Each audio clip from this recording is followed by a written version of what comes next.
Nuage pluvieux, la dernière lettre nuage pluvieux. Dans un petit village au bord de la mer, vivait une femme nommée Élise.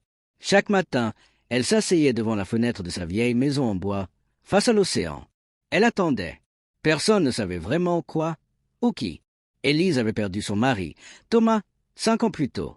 Il était marin, passionné par les profondeurs et les horizons inconnus.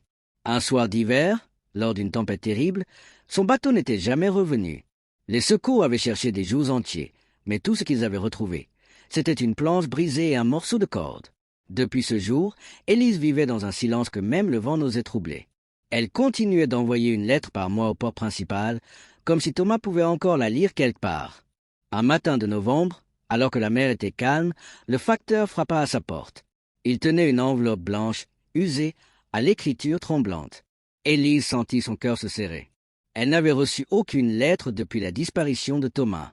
Elle ouvrit l'enveloppe avec des mains fébriles. C'était l'écriture de Thomas. Dans la lettre, il expliquait qu'il avait été blessé lors de la tempête, secouru par un petit village de pêcheurs très loin, sans moyen de communication. Il avait mis des années à se rétablir, puis encore plus de temps avant de pouvoir envoyer cette lettre. Il écrivait qu'il revenait, qu'il l'aimait, qu'il espérait la retrouver. Élise porta la lettre à son cœur et fondit en larmes. Mais la fin était déchirante. La lettre avait mis plus d'1 an à arriver. Elle releva la date. Il était revenu 10 mois plus tôt.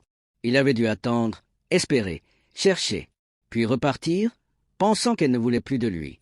Élise courut jusqu'au bord de la mer, appelant son nom encore et encore. Mais il n'y avait que les vagues qui revenaient, toujours, sans jamais répondre.